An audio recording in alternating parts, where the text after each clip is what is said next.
Hello students, welcome to my YouTube channel easy accounting. Students, आज हम आपके जो फर्स्ट चैप्टर है अकाउंटिंग का 11th क्लास का, उसके लास्ट टॉपिक के बारे में डिस्कस करेंगे। आज आपका चैप्टर कंप्लीट हो जाएगा। इसके बाद जो आपका चैप्टर आएगा नेक्स्ट सेकंड, उसकी बात करेंगे। तो आज हम बात करते हैं फर्स्ट चैप्टर के, जिसके अंदर आपका नेक्स्ट जो पॉइंट आ रहा है वो आता है यूज़र्स ऑफ अकाउंटिंग इन्फॉर्मेशन। कि जो अकाउंटिंग इन्फॉर्मेशन होती है उसको यूज़ करने वाले कौन कौन होते हैं, यानी उसके यूज़र्स कौन कौन होते हैं। यूज़र्स की अगर हम बात करें तो दो तरह के यूज़र्स होते हैं, internal users and external users. Internal user कौन होते हैं? इंटरनल यूज़र वो लोग होते हैं जो कंपनी के अंदर ही काम करते हैं, जो कंपनी के अंदर ही वर्क करते हैं।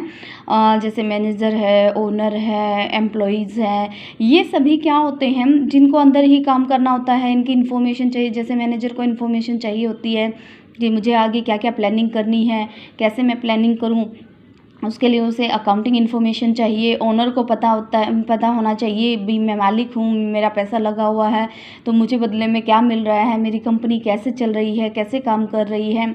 एम्प्लॉयज़ हैं, इनको भी पता होना चाहिए कि हमारे यहाँ जो अकाउंट्स तैयार होते हैं उसके अकॉर्डिंग हमें कितना प्रॉफिट या लॉस हो रहा है। अगर प्रॉफिट अच्छा हो रहा है तो क्या हम बोनस मांग सकते हैं या नहीं ले सकते। इनकी सबकी अपनी अपनी रीजंस होते हैं इन अकाउंटिंग इन्फॉर्मेशन को लेने के लिए। तो ये जो होते हैं वो इंटरनल यूज़र, जो आपके बिजनेस के अंदर ही काम करते हैं, वो इंटरनल यूज़र कहलाते हैं। सेकंड होते हैं इसमें एक्सटर्नल यूज़र। एक्सटर्नल यूज़र वो लोग होते हैं जो कंपनी के अंदर काम नहीं करते, यानी जो कंपनी के अंदर काम ना करके बाहर रहते हैं, लेकिन फिर भी उनका कंपनी में कहीं ना कहीं कुछ ना कुछ इन्फॉर्मेशन से रिलेट उन्हें कुछ चाहिए होता है। जैसे बैंकर्स है, क्रेडिटर्स है। जैसे बैंकर्स से लगाते हैं हम, मान लो एक कंपनी है, उसको जो है अपना लोन चाहिए। लोन लेने के लिए वो बैंक के पास जाती है, तो बैंक किस बिहाफ पे उसको लोन देगा? पहले बैंक उसकी अकाउंटिंग इन्फॉर्मेशन चेक करेगा कि बैंक ये चेक करेगा कि ये कंपनी मुझे पैसा वापस रिटर्न करने के लिए कैपेबल है कि नहीं है। अगर वो रिटर्न करने में कैपेबल है तभी बैंक उसको लोन देगा, अदरवाइज़ नहीं देगा। तो बैंकर्स होते हैं, क्रेडिटर्स होते हैं, और भी बाहर के जो सप्लायर वगैरह होते हैं, बहुत सारे लोग। क्रेडिटर वो लोग होते हैं जो उधार में माल हमें देते हैं, यानी कि जिनसे हम रॉ मटेरियल या तैयार माल जो भी लेकर आते हैं उधार में, तो वो क्रेडिटर होते हैं कि किस बिहाफ पे वो हमें दे रहे हैं, हमारी अकाउंटिंग इन्फॉर्मेशन को देख के, यानी हमारे अकाउंट्स को चेक करके कि क्या ये कैपेबल हैं जिनको हम उधार कुछ दे सके, तो उसके बिहाफ पे ये हमें उधार देते हैं। तो वो होते हैं हमारे external user. Okay students, next जो पॉइंट आता है वो आता है हमारा एडवांटेजेस ऑफ अकाउंटिंग। कि अकाउंटिंग की जो एडवांटेजेस है वो कौन कौन सी है और क्या क्या होती हैं। तो इसकी बात करें अगर हम, तो फर्स्ट आती है इसमें helpful in management of business. Accounting में फर्स्ट पॉइंट क्या है एडवांटेज का, कि क्या फ़ायदा है? Helpful in management of business. बिल्कुल सही है ये, कि अगर आप बिज़नेस चला रहे हैं तो उस बिज़नेस को मैनेज करने के लिए, यानी उसको मैनेजर को, जो उसका मैनेजर होता है, उसको मैनेज करने के लिए, अपने डिसीज़न लेने के लिए बात बात पर उसकी अकाउंटिंग की ज़रूरत पड़ेगी। जैसे एक मैनेजर को डिसीज़न लेना है कि जो मुझे अपनी सेल है वो कैसे बढ़ानी है और कितनी बढ़ानी है। अब कितनी सेल बढ़ानी है, या टारगेट लेके चलता है कि मुझे जो है 2 करोड़ तक सेल को लेके जाना है, तो वो जो टारगेट वो कैसे कंप्लीट करेगा? पहले उसको ये पता होना चाहिए कि मेरे जो बिज़नेस है उसके अंदर 2 करोड़ तक का माल तैयार हो भी रहा है या नहीं हो रहा है, तो उसको कैसे तैयार करवाना है। फिर सेल एग्जीक्यूटिव को कैसे तैयार करना है, सेल मैनेजर को कैसे प्रिपेयर करना है, ये सारी चीज़ें जो है एक मैनेजर के लिए ज़रूरी हो जाती है।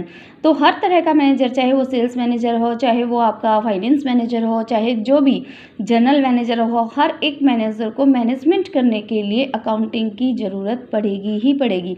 उसके बिना, उसकी इन्फॉर्मेशन के बिना वो कोई डिसीज़न ले ही नहीं सकता। सेकेंड जो पॉइंट आता है वो आता है provide complete and systematic record. Accounting क्या करती है? आपको कंप्लीट और सिस्टमेटिक रिकॉर्ड देती है। कैसे देती है कंप्लीट और सिस्टमेटिक?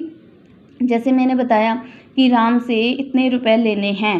तो अब राम से कितने रुपए लेने हैं, हम झट से उसके अकाउंट में जाएंगे और निकाल के देख लेंगे। राम का अकाउंट लिखा हुआ है और राम के अकाउंट में हमें पता चल जाएगा जाते ही कि हाँ यहाँ से इतने रुपए लेने हैं, इसको इतने रुपए इस दिन को दिए थे, अब इससे इतना रुपया और वापस लेना है। तो ये सारी चीज़ें आप यहाँ पर सिस्टमेटिक तरीके से देख सकते हैं। फिर आता है नेक्स्ट पॉइंट इसमें, एनेबल कंपेरेटिव स्टडी। अब क्या होता है स्टूडेंट्स, जब हम बिज़नेस कर रहे होते हैं तो इतना ही नहीं है कि हम अपने बिज़नेस को चला रहे हैं और उसको चलाते रहेंगे, हमें ज़रूरत पड़ती है उस बिज़नेस को कंपेयर करने की। कई बार कंपैरिजन जो है बाहर वाली कंपनीज़ के साथ हो जाता है और कई बार कंपेयर जो है हम अपनी ही कंपनी के साथ कर लेते हैं। जैसे लास्ट कुछ ईयर से हमें प्रॉफिट हो रहा है या नहीं, इस साल के प्रॉफिट अकाउंट से हम उसको मैच करेंगे लास्ट ईयर्स के, तो हम क्या कर रहे हैं वहाँ पर कंपेयर कर रहे हैं। और वो कैसे कंपेयर हो सकता है, जब हमारे पास क्या हो, अकाउंट्स हो। ठीक है, ऐसे ही मान लो हम कर रहे हैं कि कंपनी ए और कंपनी बी है और दोनों एक दूसरे के बिजनेस के साथ कंपैरिजन करना चाहती है कि कौन सी कंपनी ज़्यादा बेटर चल रही है, तो उसके लिए भी उससे किसकी ज़रूरत पड़ेगी, अकाउंट की ज़रूरत पड़ेगी। अकाउंट के थ्रू ही कंपैरिजन पॉसिबल हो पाएगा। नेक्स्ट जो पॉइंट आता है वो आता है एविडेंस इन लीगल मैटर। बिल्कुल है, अगर आप कोई भी लीगल मैटर आ जाता है और उसमें किसी भी तरह से उसकी जो है आपकी एविडेंस की ज़रूरत पड़ती है, तो अकाउंट जो है वो पूरी तरह से एविडेंस के लिए कैपेबल है। इसको कोई नकार नहीं सकता, कोई मना नहीं कर सकता। आप एज ए एविडेंस अपने अकाउंट्स को शो कर सकते हैं। ये लीगल मैटर को दूर करने के लिए आपके लिए काफ़ी हेल्पफुल होगा। नेक्स्ट आता है हेल्पफुल इन रेजिंग लोन। अब देखो मैंने यहाँ भी जो है बताया था कि बैंकर्स जो होते हैं, यानी कि मैं फिर बात करूँगी कि जो बाहर के लोग होते हैं, अब आपको वहाँ से क्या लेना है, लोन लेना है। तो कोई भी लोन कब देगा, जब आपकी कंडीशन कैसी हो, पॉजिटिव हो, यानी कि जब आपका क्या हो कंडीशन, आपकी कंपनी की कंडीशन ऐसी हो कि आपको लोन देने के बाद उसकी रिकवरी की टेंशन ना हो, कि मतलब लोन देने के बाद हमें पता हो कि आपके पास बहुत सारी एसेट्स है और आप पे कर सकते हो हमें हमारा लोन। तो ये लोन को बढ़ाने यानी लोन देने में भी हेल्पफुल करता है, कौन, अकाउंट्स करता है। एंड लास्ट इसके एडवांटेज है फैसिलिटेट सेल ऑफ बिजनेस। अब देखो स्टूडेंट्स क्या होता है, आप जो है सोच रहे हो कि हमारे यहाँ एक बहुत अच्छी शॉप है खाने पीने की, कोई भी जो शॉप है, मुझे वो XYZ नाम से कोई शॉप है, अब मुझे वो शॉप खरीदनी है। आपने सोच लिया कि हमें वो शॉप लेनी है तो कितने रुपए में लोगे। अब उस शॉप का खरीदने के लिए क्या अमाउंट फिक्स होगा, वो अमाउंट आपको कहाँ से पता चलेगा, वो अमाउंट आपको पता चलेगा अकाउंट से। बिना अकाउंट के वो अमाउंट आपको नहीं पता चलेगा। ये एक अकाउंट के जरिए ही हम पता कर सकते हैं कि आज के समय में वो बिज़नेस जो है, अब मान लो उसने जो XYZ है उसने बिज़नेस स्टार्ट किया था 2 लाख रुपए लगाकर, अब 10 साल हो गए, तो आज उस बिज़नेस की क्या कीमत है, तो आज उस बिज़नेस की कीमत वही 2 लाख रुपए नहीं है, उसकी कीमत बदल चुकी है। तो वो किस कीमत पर आज हमें वो बिज़नेस बेचेगा, ये बात हमें कौन बताएगा, अकाउंट्स ही बताएगा। तो अकाउंट से ही हमें हेल्प मिलेगी कि हम अपने बिज़नेस को सेल करने में कैसे सेल कर सकते हैं। ओके स्टूडेंट्स, ये थे इसके एडवांटेजेस। अब नेक्स्ट जो बात आती है वो आती है आपकी लिमिटेशन की। अकाउंटिंग इन्फॉर्मेशन की लिमिटेशन क्या क्या है। देखो, लिमिटेशन का मतलब होता है कमियां। अब देखो, ऐसी कोई भी चीज़ नहीं बनी है जिसकी कोई कमी ना हो, चाहे अनचाहे कहीं ना कोई कमी आ जाती है। तो इसी तरह से हमारे यहाँ अकाउंट में भी कुछ कमियां हैं। कौन कौन सी है देखना। फर्स्ट होती है इन्फ्लुएंस्ड बाय पर्सनल जजमेंट। अब पर्सनल जजमेंट क्यों बोला, देखो स्टूडेंट, मैंने कहा था ये क्या है, एज आर्ट एंड साइंस, मैंने ये बात बताई थी आपको। अब जब आर्ट की बात आ रही है तो आर्ट क्या होती है, सबकी अपनी पर्सनल कैपेबिलिटी होती है कि आर्ट का कैसे होती है। जैसे मैंने बताया था कि अगर मान लो कोई टीचर पढ़ा रहा है, अकाउंट के बहुत सारे टीचर हैं आपके सामने, अब उसमें सभी टीचर अपने अपने तरीके से पढ़ाते हैं। उसमें कुछ टीचर आपको बहुत अच्छे लगते हैं, कुछ नॉर्मल लगते हैं, कुछ का आपको बिल्कुल समझ नहीं आता, किसी का मेथड बहुत अच्छा लगता है, तो वो क्या हो गया, पर्सनल जजमेंट हो गया उनका। ऐसे ही यहाँ पर अकाउंटिंग में भी पर्सनल जजमेंट होते हैं। और उन पर्सनल जजमेंट के कारण ये जो है अकाउंटिंग क्या है, मतलब एक नेगेटिव वे में ली जा सकती है। इसकी एक लिमिटेशन मानी जा सकती है कि इसको एक जो है, जो पर्सन इसको बना रहा है उसका नज़रिया क्या है, पॉजिटिव थिंकिंग है, नेगेटिव थिंकिंग है, वो किस वे में इन अकाउंट्स को तैयार कर रहा है। ओके स्टूडेंट, सेकंड है इनकम्प्लीट इन्फॉर्मेशन। अब यहाँ पर क्या है, ये कह रहा है इनकम्प्लीट इन्फॉर्मेशन मिलती है। कैसे मिलती है, देखो क्या होता है, जो हमारा फ्यूचर है वो हमें नहीं पता कि क्या होने वाला है। जैसे एक एग्जांपल बताती हूँ मैं इसमें। एक जो वो है बिजनेस है, उसने एक कार खरीदी, मान लो 10 लाख रुपए की कार खरीदी। अब मैं ये कहूँ कि 10 लाख रुपए की कार जो है मेरे 10 साल तक कम से कम चलेगी।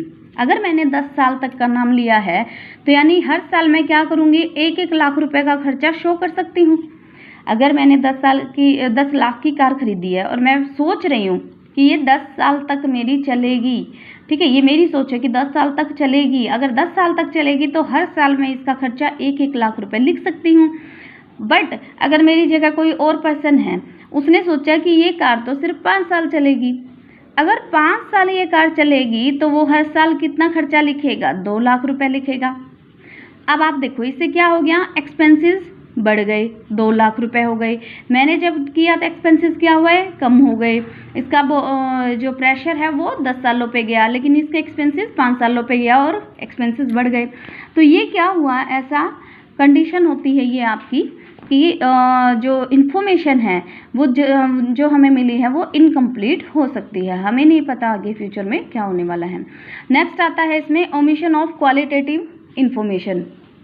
क्वालिटेटिव इन्फॉर्मेशन का मतलब क्या है, यहाँ पर ये कहता है क्वालिटेटिव इन्फॉर्मेशन को हम भूल जाते हैं, बिल्कुल भूल जाते हैं। क्यों? क्योंकि क्वालिटेटिव का मतलब होता है गुणात्मक, कि ऐसी चीज़ें जो गुणों के कारण होती हैं उनको हम यहाँ अकाउंटिंग में नहीं लिखते। जैसे दो कंपनी है ए एंड बी, दोनों कंपनी में मैनेजर काम करता है, ठीक है। ए कंपनी का जो मैनेजर है वो बहुत अच्छा काम करता है, पूरी ईमानदारी से काम करता है, तो इसलिए कंपनी क्या कर रही है, ग्रो कर रही है। बी कंपनी का जो मैनेजर है, बहुत अच्छी कंपनी चल रही थी, ए से भी अच्छी चल रही थी, लेकिन इसका मैनेजर काम अच्छा नहीं कर रहा है, तो इसकी कंपनी क्या हो गई, लो हो गई। ये दिन ब दिन क्या होती जाएगी, डाउन होती जाएगी, और ये दिन ब दिन क्या होती जाएगी, ऊपर जाती जाएगी। तो ये क्या है, क्वालिटेटिव इन्फॉर्मेशन है, कि क्वालिटेटिव इन्फॉर्मेशन है जो हम नहीं नोट कर सकते कि कितना इफेक्ट आया, कितने, क्योंकि इसको रुपए में काउंट नहीं किया जा रहा, और जब इसको नहीं लिखा जा रहा तो ये इसकी क्या बन जाती है, एक लिमिटेशन बन जाती, कमी बन जाती है। एंड लास्ट इसका जो पॉइंट है वो है affected by window dressing. Accounting क्या है, विंडो ड्रेसिंग से इफेक्ट होती है। विंडो ड्रेसिंग का मतलब होता है दिखावा।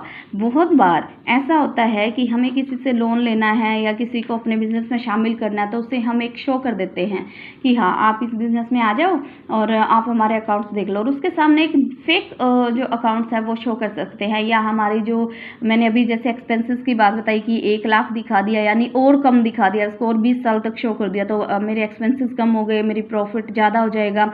तो मैं इस तरह से दिखाती हूँ अगर, तो ये क्या हो गया, विंडो ड्रेसिंग हो गया, कि जो चीज़ नहीं है और मैं फिर भी उसे दिखा रही हूँ, ऊपरी दिखावा जिसे हम बोलते हैं, वो चीज़ें यहाँ पर हो सकती हैं। तो स्टूडेंट्स, लिमिटेशन चाहे कितनी भी हो, कमियाँ कितनी भी हो, फिर भी अकाउंटिंग हमारे लिए बहुत ज़्यादा ज़रूरी है। बिना अकाउंटिंग के कोई बिजनेस या कोई कंपनी ग्रो नहीं कर सकती, ना ही काम कर सकती है। इसलिए हमारे अकाउंट्स के बारे में जो है इतना हमें पढ़ना पड़ रहा है, चैप्टर्स बने हैं, तो इसकी कहीं ना कहीं बहुत ज़्यादा फ़ायदे हैं, इसीलिए ये चैप्टर्स बनाए गए हैं। Okay students, thank you for watching me.